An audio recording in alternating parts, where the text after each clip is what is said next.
नमस्कार दोस्तों, स्वागत है आपका टीचर्स वे में। प्रारंभिक अर्हता परीक्षा पीईटी जिसको हम बोलते हैं। सबसे पहले आप सभी लोगों के को मैं पीईटी के बारे में बता देना चाहता हूँ। पीईटी होता क्या है? इसका पूरा नाम होता है प्रीलिमिनरी एलिजिबिलिटी टेस्ट। ठीक है, ये होता क्या है? इसकी वैलिडिटी याद रखिएगा 1 साल होती है। आप कहोगे सर ये क्या हो गया भाई, वैलिडिटी 1 साल क्या होगी? ठीक है, तो इसके बारे में हम पूरा डिटेल से थोड़ा सा बात कर लेते हैं। उसके बाद हम इसके बारे में बात करेंगे कितनी चीजें हैं, कैसे कैसे आपका डेट कब है, कब फॉर्म डाला जाएगा, कितनी फीस लगेगी, क्या इसका सिलेबस रहने वाला, सब कुछ हम इस वीडियो में बात करने वाले। इसलिए वीडियो को स्किप मत करना का जो पेट की तैयारी करने को सोच रहे हो। आपने यूपी ट्रिपल एससी के बारे में सुना होगा। यूपी ट्रिपल एससी के एससी इस ये यूपी ट्रिपल एससी के थ्रू आपने देखा कि ग्राम विकास अधिकारी की वैकेंसी आती है। ग्राम विकास अधिकारी की वैकेंसी आती है। ग्राम विकास अधिकारी की वैकेंसी आती है। इसके अलावा आपने देखा होगा ग्राम पंचायत अधिकारी की वैकेंसी आती है। ग्राम पंचायत अधिकारी, इसके अलावा आपका जो लेखपाल होता है, जो अभी वैकेंसी होने वाली है, लेखपाल होता है। और भी बहुत सारी में यूपी ट्रिपल एससी के थ्रू जो उत्तर प्रदेश स्टेट लेवल की वैकेंसियां होती हैं वो भर्ती कराई जाती थी। पहले क्या होता था, UP triple SC direct form निकालता था ग्राम विकास अधिकारी का, ग्राम पंचायत अधिकारी का, लेखपाल का, और भी जो भी चीजें आती थी वो कराता था। लेकिन कहा नहीं, ये गलत तरीका है।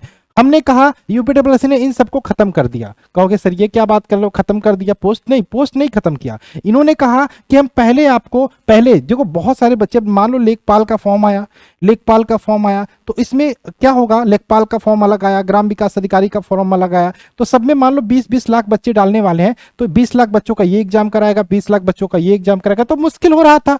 तो उन्होंने कहा नहीं, ये गलत तरीका है। हम पहले सारे बच्चों का, जो भी लोग यूपी ट्रिपल एससी का एग्जाम देना चाहते हैं, लेखपाल बनना चाहते हैं, ग्राम विकास अधिकारी बनना चाहते हैं, उनके लिए एक एग्जाम करेंगे, पीईटी। अब इसको देने के बाद आपका एक स्कोर कार्ड आएगा।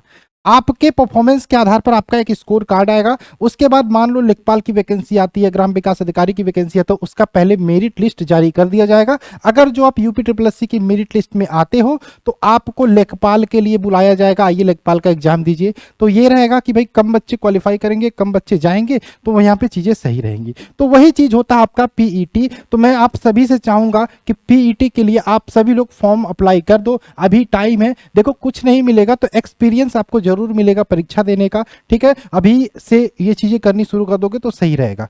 पेपर देके आओगे, आपका कॉन्फिडेंस बढ़ेगा कि इस प्रकार से पेपर आता है, क्या क्या गलतियां मैंने की है, उस गलती को आगे नहीं करना है। फिर हर साल ये फॉर्म आने वाला है, हर साल आपको देना है। अगर जो एक बार पास कर लेते हो तो वैलिडिटी 1 साल। भी देखो कुछ और वैकेंसी पुष्टाहार विभाग में आई है, लेखपाल की हो रही है। ठीक है, ग्राम विकास अधिकारी की लगभग 7-8 हजार पोस्टें अगले साल आने वाली है। तो कोशिश करो इसमें, अगर जो आप पास कर लेते हो तो हो सकता है ग्राम विकास अधिकारी के लिए एलिजिबल हो जाओ। ठीक है, बीएड तो आप करोगे ही करोगे, लेकिन साथ में इसकी तैयारी आपको करना है। चलिए ये बात कर लेते हैं। सबसे पहले आपका ये 28 तारीख से आपके फॉर्म भरने शुरू हो गए हैं, 28 तारीख से। ठीक है, और 27 अगस्त इसका लास्ट डेट है, 27 अगस्त लास्ट डेट है। और फीस जमा करने की 3 सितंबर लास्ट डेट है फीस जमा करने के। ठीक है, यानी कि 27 अगस्त आपका लास्ट डेट है। तो जितना जल्दी हो सके फॉर्म भरना शुरू कर दो। जनवरी, फरवरी, मार्च, अप्रैल, मई, जून, जुलाई, सॉरी 27 जुलाई, ये मैं गलत बोल रहा हूं।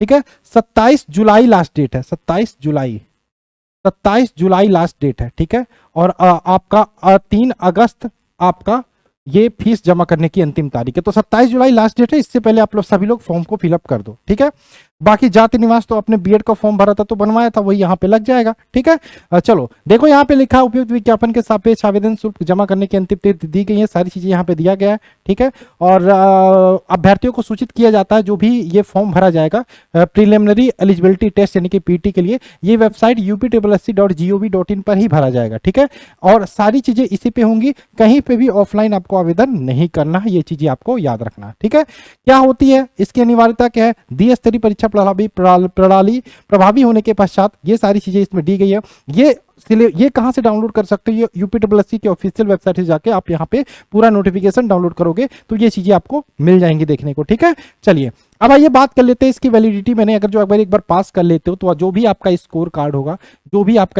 होगा वो आपका 1 ईयर तक वैलिड रहेगा। कितने साल तक? 1 ईयर तक। ठीक है, इसमें आप देख सकते हो 2014 की धारा के अनुसार समूह ख, समूह ग कि ऐसे पर जिनमें सीधी भर्ती किया जाता था उनके लिए आपका पीटी अनिवार्य कर दिया गया है। ये सारी चीजें इसमें दी गई हैं, इसका आपको ख्याल रखना है। ठीक है, क्या क्या चरण है, क्या क्या प्रोसेस है फॉर्म भरने का। सबसे पहले आपको कैंडिडेट रजिस्ट्रेशन करना है, उसके बाद फोटो और हस्ताक्षर अपलोड करना है, फॉर्म के विवरण जो भरे जाने हैं, फीस का भुगतान करना, उसके बाद फॉर्म का प्रिंट आउट ले लेना है। ये 5 स्टेप से आप यहाँ पे फॉर्म को भर सकते हो। ठीक है, चलो फॉर्म को भर सकते हो। सारी चीजें दी गई हैं। कि आपका उम्र की बात करें, एज के बारे में थोड़ा सा मैं बता देता हूं।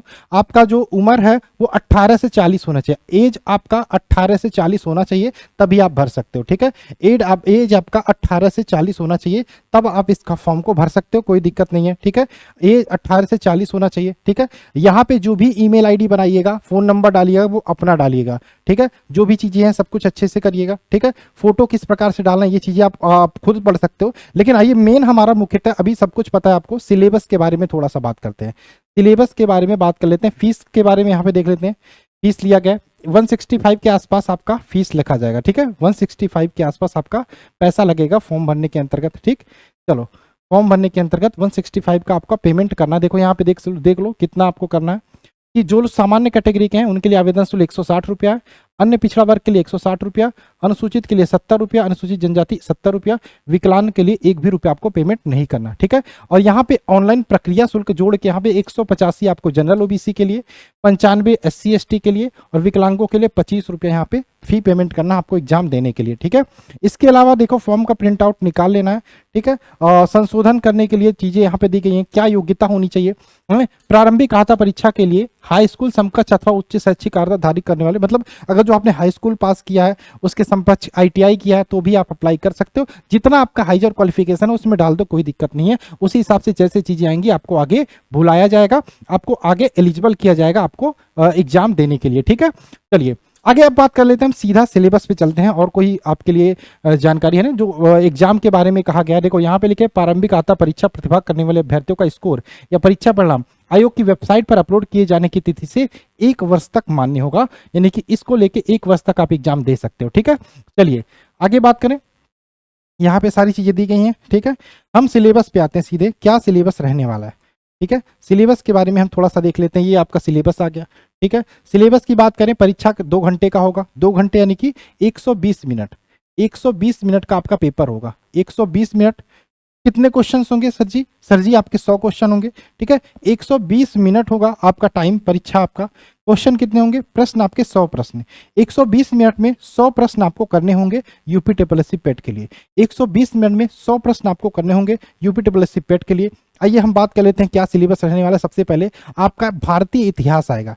इतिहास की बात करें, भारतीय इतिहास में ये आपका 5 अंक आएगा। 5 अंक 5 क्वेश्चन, 5 अंक 5 क्वेश्चन। इतिहास में क्या क्या सिलेबस है? सिंधु घाटी सभ्यता आपको पढ़ना है, वैदिक सभ्यता पढ़ना है, बौद्ध धर्म, ये ऑफिशियल वेबसाइट पे दिया गया, ये आपको पढ़ के जाना इस हिसाब से। गौतम बुद्ध की जीवनी शिक्षाएं, जैन धर्म, महावीर जीवनी शिक्षाएं, मौर्य वंश, अशोक सम्राट के बारे में, गुप्त वंश, समुद्रगुप्त, चंद्रगुप्त द्वितीय के बारे में पढ़ना है, हर्षवर्धन के बारे में, राजपूत काल, सल्तनत काल, दिल्ली सल्तनत, मुगल साम्राज्य, मराठा, ब्रिटिश राज्य का अभ्युदय एवं प्रथम स्वतंत्रता संग्राम, और ब्रिटिश राज्य का सामाजिक आर्थिक प्रभाव। ये आपका भारतीय इतिहास का सिलेबस दिया गया। इंडियन हिस्ट्री का, ये आपका इंडियन हिस्ट्री का, जहां से आपके 5 अंक निर्धारित है। कितने? 5 क्वेश्चन, 5 अंक निर्धारित है। ये भारतीय इतिहास का, इंडियन हिस्ट्री का। ठीक है, ये डिटेल में मैं जो ये नोटिफिकेशन है ये मैं अपने टेलीग्राम ग्रुप में डाल दूंगा, टेलीग्राम ग्रुप में डाल दूंगा। ठीक है, आप वहां से डाउनलोड करके इस सिलेबस को पहली बार आप लिख लीजिएगा। लिख लेंगे तो अच्छा रहेगा, लिख लेंगे तो अच्छा रहेगा। ठीक है, तो भारतीय इतिहास से सिंधु घाटी, वैदिक सभ्यता, ये पूरा आपको पढ़ना है। ठीक है, ये सिलेबस मैं टेलीग्राम ग्रुप में डाल दूंगा, आप सब टेलीग्राम में जरूर जुड़ जाना। ठीक है, लिंक डिस्क्रिप्शन में है।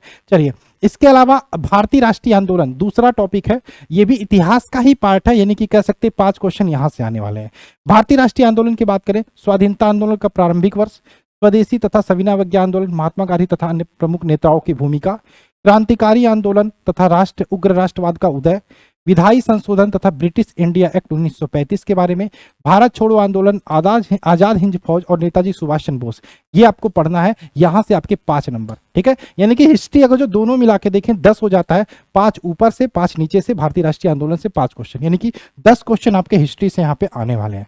अब आते हैं हम जियोग्राफी की बात कर लेते हैं। ये आपका देखो जियोग्राफी से क्या क्या आपके आने वाले, जियोग्राफी से भी 5 क्वेश्चन आने वाले हैं, जिसमें भूगोल की बात करें, जिसमें भारत एवं विश्व का भौतिक भूगोल में क्या क्या पढ़ना है, नदी तथा नदी घाटी एवं भारत और विश्व दोनों पढ़ना है, भूजल संसाधन, पर्वत पहाड़ियां हिमनद, मरुस्थल और शुष्क क्षेत्र, वन, खनिज संसाधन विशेषकर भारत के ही आपको पढ़ना है, भारत एवं विश्व की राजनीतिक भूगोल पढ़ना है, जलवायु तथा मौसम पढ़ना है, टाइम जोन के बारे में पढ़ना है, जनसांख्यिकी एवं परिवर्तन प्रवास, ये आपके जियोग्राफी का सिलेबस है, जहां से 5 क्वेश्चन यहां से आने वाले हैं। ठीक है, इसके बाद अगर जो हम आगे आते हैं इकोनॉमिक्स, यानी कि भारतीय अर्थव्यवस्था से क्या क्या पढ़ना है, अर्थव्यवस्था इंडियन इकोनॉमी से भारतीय अर्थव्यवस्था 1947 तक 91 तक कैसे रही, इसमें योजना आयोग तथा पंचवर्षीय योजना के बारे में, मिश्रित अर्थव्यवस्था का विकास, निजी एवं सार्वजनिक क्षेत्र, हरित क्रांति के बारे में पढ़ना है, दुग्ध विकास एवं ऑपरेशन फ्लड के बारे में पढ़ना है, बैंकों का राष्ट्रीयकरण सुधार कैसे कैसे चीजें हुई ये आपको पढ़ना है। ठीक है, ये 1947 से 91 तक के।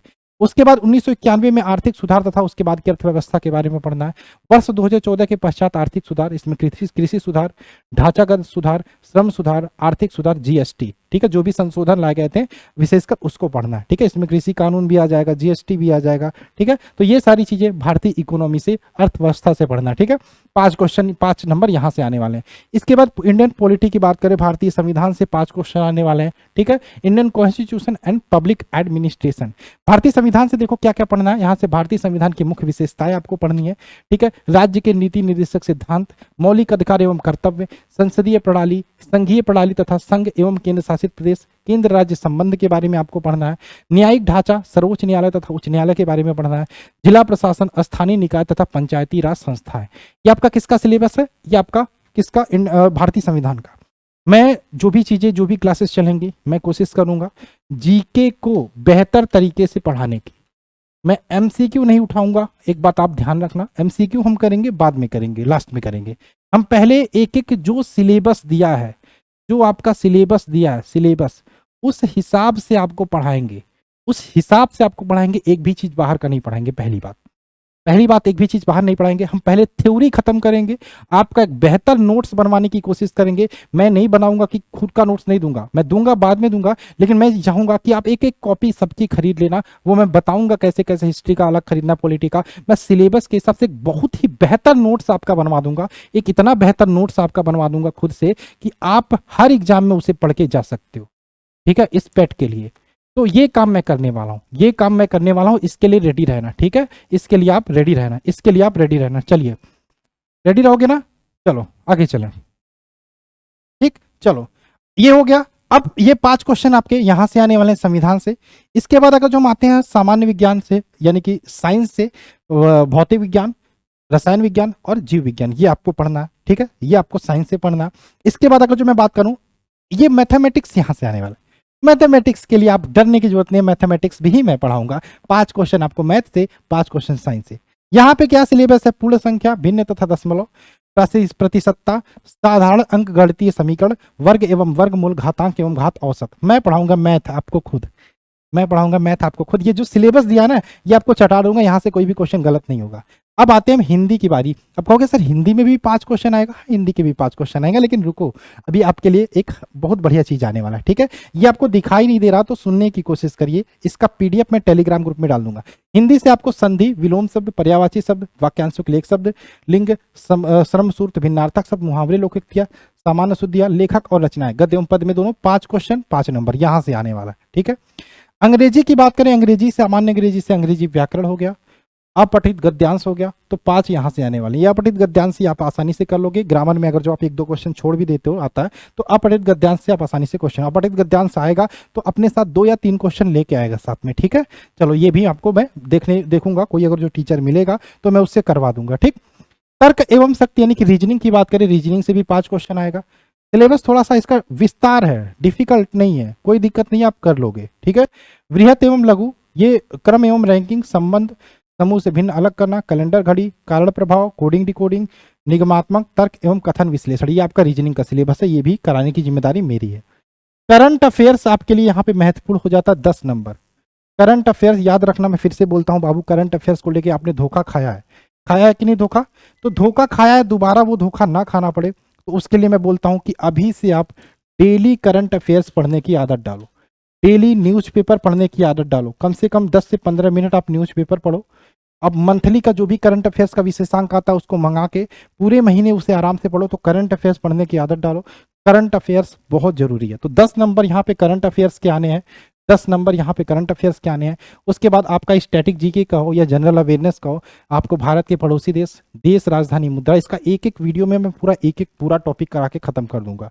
भारत राज्य एवं केंद्र शासित प्रदेश, भारतीय संसद, राज्यसभा, लोकसभा, विधानसभा, विधान परिषद, ये तो पॉलिटिक आ गया। राष्ट्रीय एवं अंतर्राष्ट्रीय दिवस, विश्व संगठन उसके मुख्यालय, भारतीय पर्यटन स्थल, भारत की कला संस्कृति, भारत एवं विश्व के खेल, भारतीय अनुसंधान संगठन, प्रसिद्ध पुस्तकें, लेखक, पुरस्कार विजेता, इसके आपके 10 नंबर।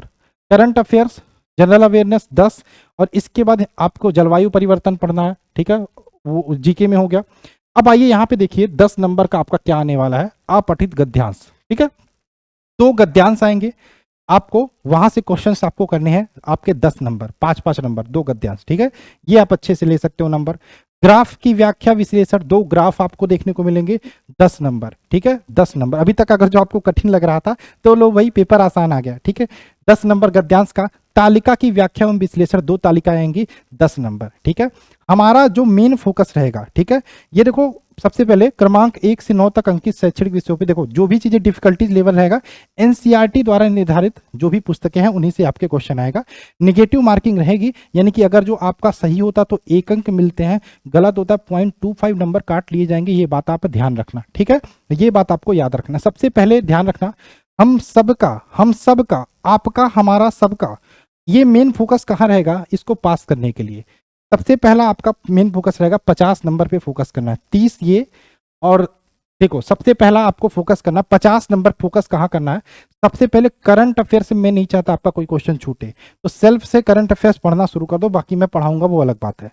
10 नंबर करंट अफेयर्स के, 10 नंबर ये मैं नहीं छूटने दूंगा आपका एकदम से, बाकी हिस्ट्री, ज्योग्राफी, पॉलिटी सब कुछ तो पढ़ेंगे ही, ठीक है। 10 नंबर ये, और बाकी 30 नंबर ये अपठित गद्यांश वाला, ग्राफ की व्याख्या विश्लेषण, तालिका में। यहां से 50 में कम से कम कोशिश करके 45-42 यहाँ पे करना ही करना है, ठीक है, ये आप मान के चलना, ठीक। तो ये सारी चीजें सिलेबस हैं, इसका मैं पीडीएफ आपको टेलीग्राम ग्रुप में डाल दूंगा, कैसे कैसे क्या पढ़ना है डिटेल में मैंने आपको बता दिया। क्लासेस आपकी 10 तारीख से, आज कितनी तारीख है बाबू, आज आपकी 8 तारीख है, यानी कि कल नहीं परसों से आपकी क्लासेस स्टार्ट कर दी जाएंगी, तो रेडी रहिएगा।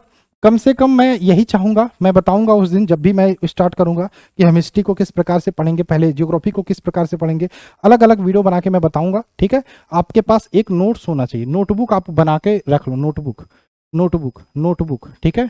और कम से कम इस एग्जाम का फॉर्म डाल लो तो 3 घंटे डेली आपको पढ़ना है, ठीक है, डेली आपको पढ़ना है, जिसमें हमारी 2 घंटे मान लो क्लासेस चलेंगी, 2 घंटे की क्लास होगी, जिसमें 2 घंटे की क्लास होगी, और सेल्फ से आपको 1 घंटा 2 घंटा पढ़ना, मिनिमम कम से कम 3 घंटा पढ़ना है, ये आप मान के चलो। करंट अफेयर्स के लिए मैं फिर से बोलता हूं बाबू, पढ़ना शुरू कर दो अभी से, ठीक। बाकी कैसी लगी वीडियो कमेंट करके बताना, नए हो तो चैनल को सब्सक्राइब